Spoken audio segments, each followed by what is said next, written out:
বাবান, তুমি এখানে দাঁড়াও, আমি ঠাকুরের জন্য নদী থেকে জল আনি। হ্যাঁ, মা নদীতে জল নিতে যাই, আমি এই সময় লুকিয়ে পড়ি।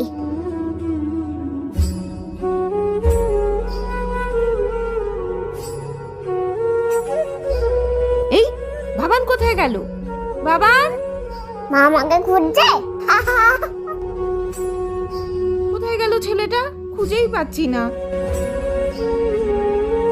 এ বাবা, আমার খুব কষ্ট পাচ্ছে, যাই বেরিয়ে যাই। এই মা কোথায় গেল?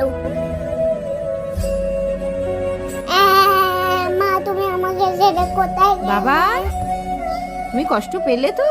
এরম করবে কারোর সাথে? না মা, আর করবো না। করবে না তো? মা সরি। এসো আমার কাছে এসো।